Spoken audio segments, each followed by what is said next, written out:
Hello, spirit lovers!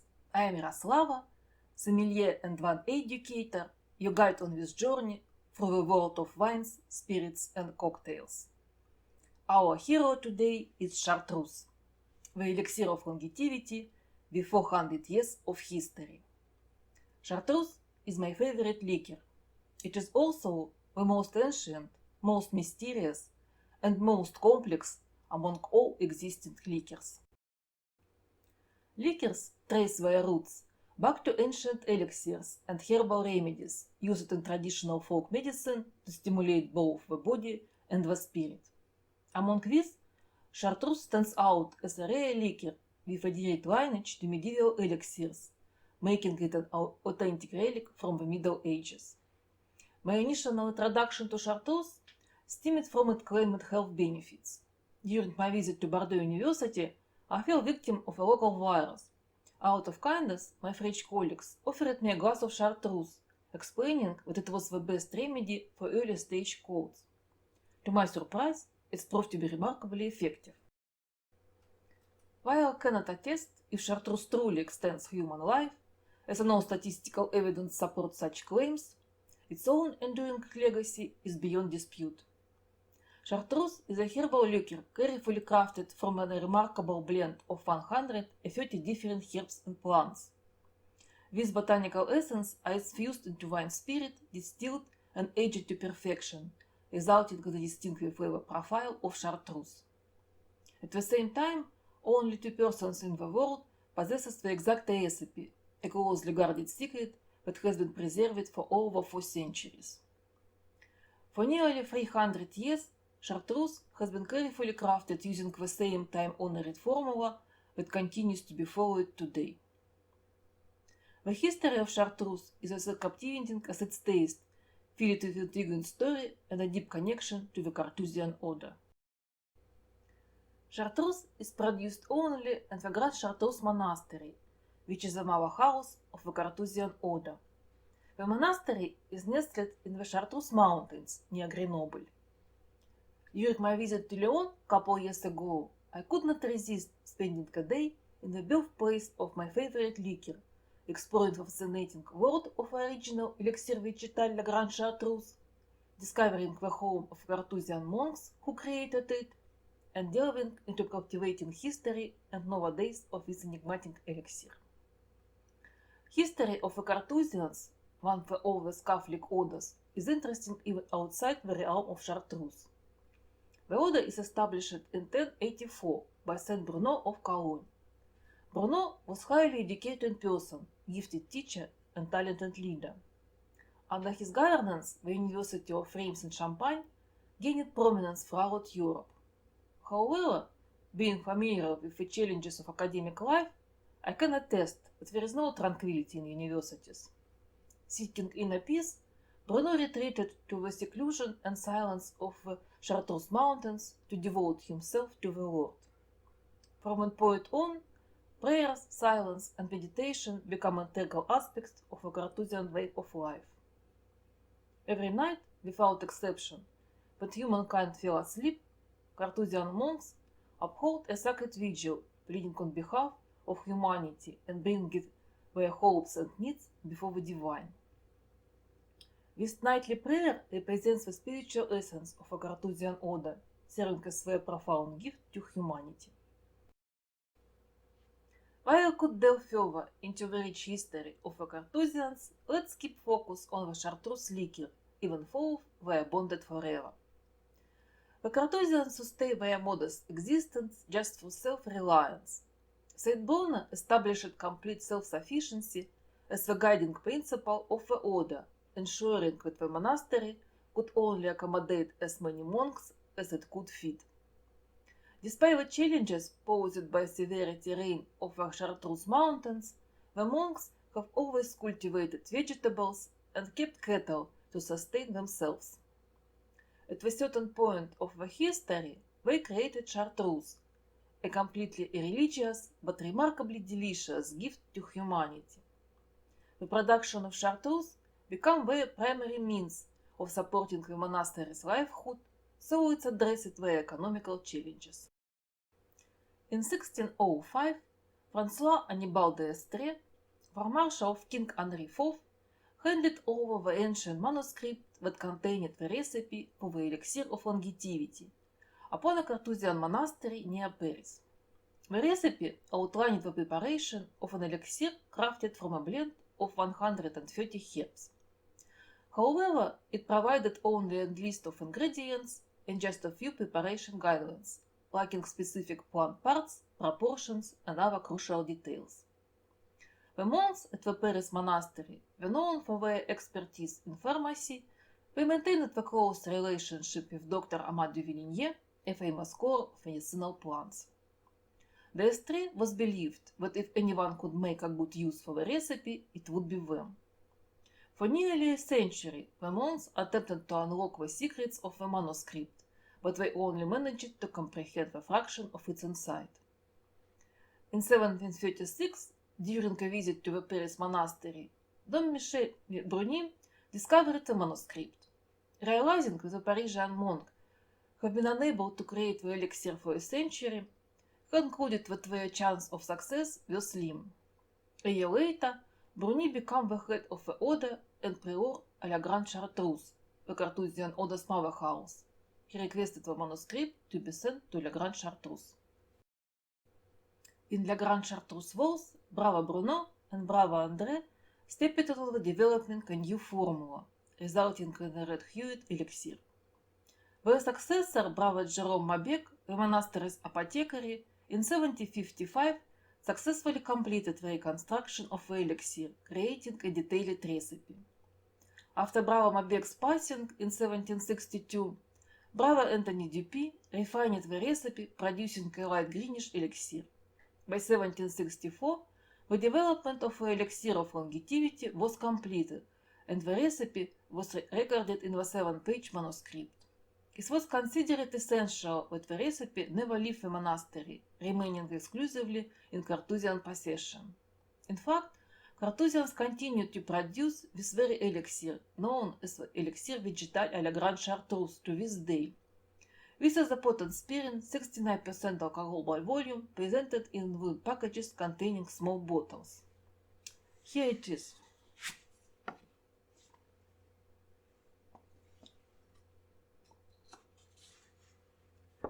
Until the end of the 20th century, the monastery produced limited quantities of the elixir, distributed in Grenoble and nearby villages. The French Revolution might either spell the end of the chartreuse or declassify its recipe. During this period, all religious orders were expelled from the country. Fleeing from France, Carthusians grabbed with them the original manuscript and its only copy. Although one monk holding the original manuscript was arrested, he entrusted it to his friend, former Carthusian vicar Dom Basile.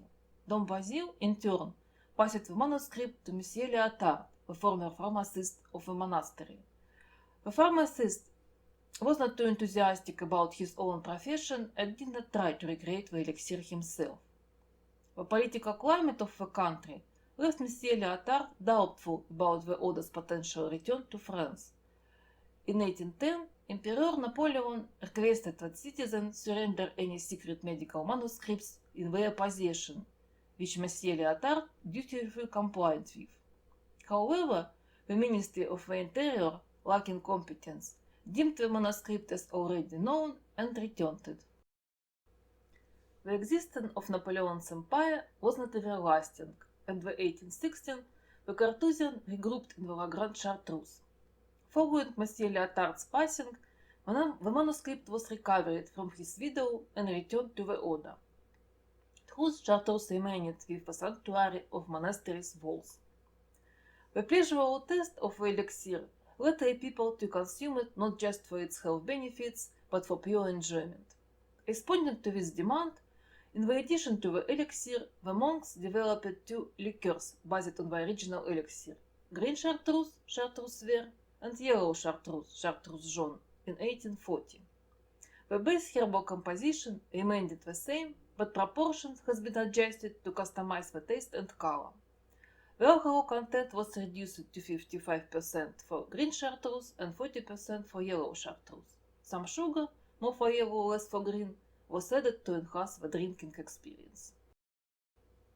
By the way, let's talk about color. Green chartreuse stands out as the only green liquor whose hue is derived entirely from natural herbs, free from artificial dyes. Its color comes from chlorophyll, giving it a green luminescence of nature's lush foliage. However, chlorophyll is prone to decay when exposed to light, so it's the best store elixir vegetal in the dark place to prevent fading. This is why it's sold in wooden boxes for extra protection. Similarly, yellow chartreuse also has the only natural color. Moreover, chartreuse liquor induced the official name to a color, actually to two colors: chartreuse, yellow chartreuse. Following the introduction of new chartreuse variants, the liquor began to captivate the public's affection, becoming the primary source of income for monasteries since 1840. It is exported to Lyon, Bordeaux, Geneva, Marseille, Nevers, Paris, and Italy. During this time, the fathers recognized the need to establish a trademark for chartreuse, as it remained vulnerable to counterfeiting. In 1852, chartreuse received a distinctive label and a stamped bottle, solidifying its authenticity.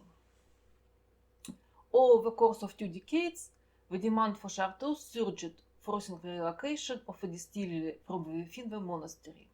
On the one hand, transporting large quantities of bottles along the narrow mountain road proved to be inconvenient.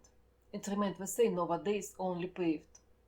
On the other hand, the Pope, implied the spiritual nature of monastery, compelled the decision to preserve it as a sanctuary of silence and prayer rather than transforming it into a busy distillery.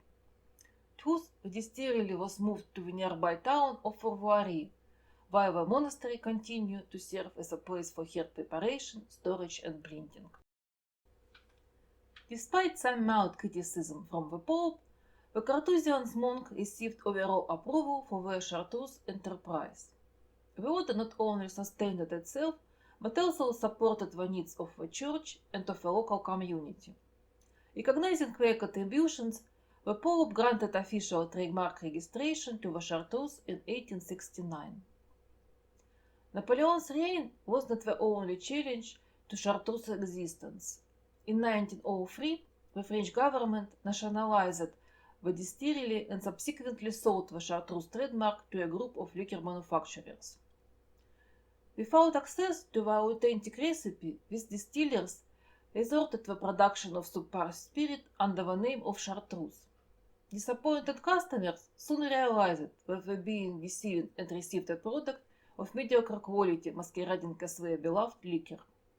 Consequently, the company faced a dramatic decrease of sales, ultimately declaring bankruptcy in 1929. Following the expropriation of the distillery, the monks took matters into their own hands and built a new distillery in Tarragon, Spain, where they continued producing their renowned liquor. However, due to the loss of the chartreuse trademark, they had to market it under the different name Tarragon. In 1921, they further expanded their operation by establishing an additional distillery in Marseille. Hence, from 1903 to 1921, chartreuse existed under the other name of Tarragon. Following the bankruptcy of the previous distillers, devoted friends of the monastery stepped in and repurchased the trademark, restoring it to the Carthusian order. The monks returned to their original distillery in Fourvoirie, and chartreuse reclaimed its original name. In 1935, Fourvoirie faced near total destruction due to natural disaster, prompting the decision to relocate the distillery to Voiron, a small town located 25 kilometers away from the monastery. The distillery in Voiron has continued its operations until recent years. The maturation cellars, where the aging process of chartreuse takes place, are also located in Voiron. In fact, there is only one cellar, but it stretching an impression length of 164 meters, making it the longest liquor cellar in the world, at least according to the advertisement of the 1970s. Chartreuse is truly a unique liquor that remarkably improves the quality with aging.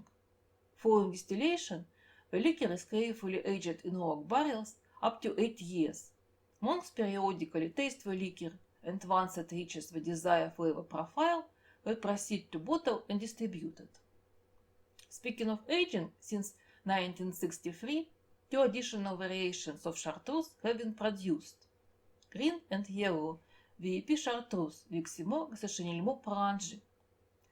These are essentially the green and yellow Chartreuses, but they undergo a much longer aging process in small barrels.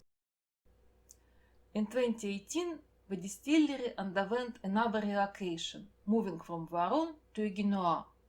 The decision was driven by the desire for more secluded environment, as Voiron had become increasingly popular among Chartreuse enthusiasts. The Carthusian monks sought solitude to safeguard the secret of their elixir in the midst of a growing crowd. However, the former distillery in Voiron still serves a purpose. Some of the liquors continues to age there, as the huge old barrel were risky to transport. Additionally, the Chartreuse Museum was established within the premises, allowing visitors to delve into the rich history and heritage of this extraordinary liquor. The museum offers a wonderful exhibition featuring old distillery pots and authentic cellars showcasing the aged Chartreuse. It also provides an abundance of material about the history of Chartreuse and its captivating advertisement campaigns, which offer valuable insights. Guided tours are available in both French and English, and the guides share a wealth of fascinating information. I truly enjoyed my visit, even though I was familiar with Chartreuse history already. Although photography is not permitted, there is plenty to see and experience, culminating in tasting session. Additionally, the museum houses a shop where all their products, including exclusive offering, can be purchased. There is also a bar featuring an array of Chartreuse-based cocktails. Just in case, I'm not paid for promotion of the museum, just sharing my impression. Every year, La Grande Chartreuse transforms an impressive 18 tons of herbs and plants into famous liquor that brings joy to enthusiasts in over 100 countries worldwide. In 1984, in addition to green and yellow Chartreuses and their VIP variants, the monks developed new formulas and introduced two new liquors, Genepi de Per and Chartreuse Liqueur du Nouveau Centenaire. Genepi de Per is a traditional alpine liquor on the base of wormwood. It is known for a long time. It is especially popular in Savoy region, but also can be found in Swiss and Italian Alps. There is no consistent formula. Producers following their own unique recipes, which often pass it down through generations. Chartreuse Liqueur du Nouveau Centenaire was created to celebrate the Oda's 900th anniversary. It is a unique fusion of liquors with distinct aging profiles.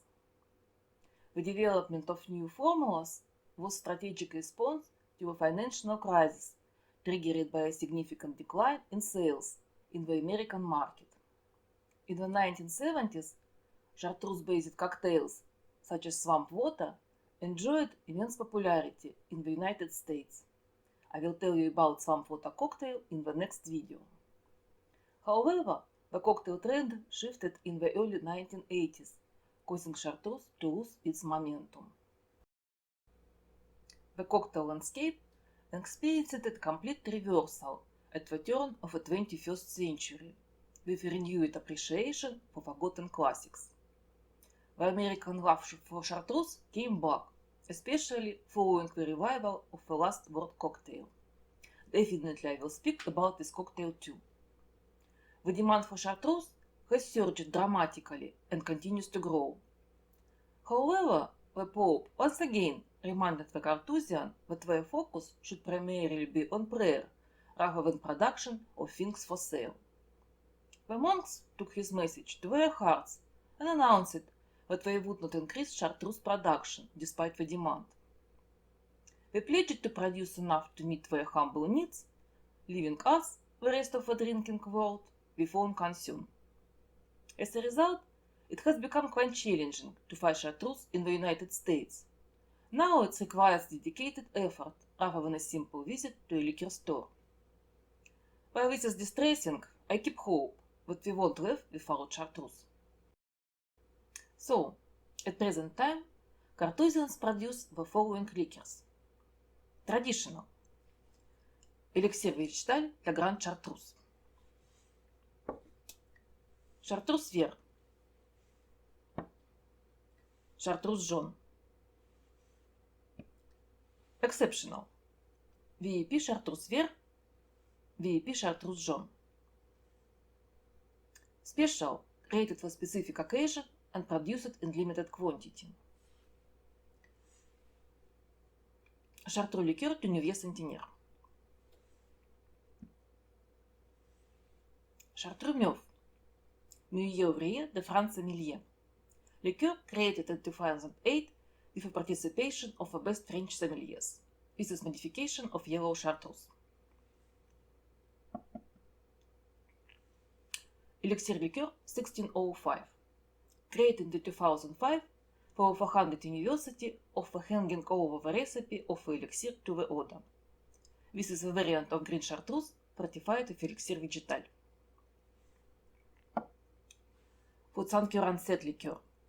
The liquor was still produced in the Voiron cellars after moving of the distillery to the Guinoir, first released in 2019. I don't have. All these liquors are made from the same 130 herbs. The proportion of some herbs are changed for the taste modification. Amount of sugar and alcohol and type of aging are varied too. And also they produce woodworm liquor Genepi de Pierre. Chartreuse, with the exception of elixir végétal, is best enjoyed neat, chilled to a temperature of 11-13 degrees centigrade. This temperature range strikes a perfect balance between alcohol, sugar, and the herbal aromas that set chartreuse apart. It is important not to place the bottle in the freezer, as with lower temperatures can dull the herbal aroma and even cause sugar crystal formation. Elixir végétal, on the other hand, is too strong to be consumed straight, as the higher alcohol content would overwhelm the other flavor components. It typically serves in addition to drinks.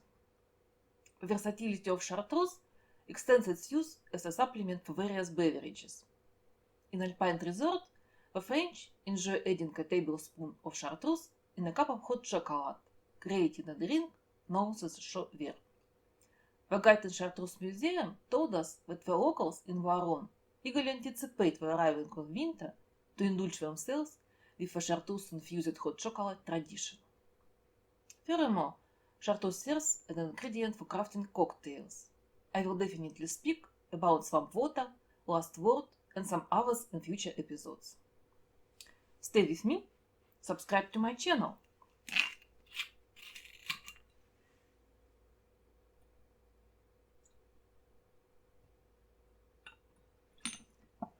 Feel free to ask questions and don't hesitate to support me. By the way, May 16 we celebrate World Chartreuse Day. It is another good occasion to appreciate this beautiful liquor. This is for you, this is for me. Santé!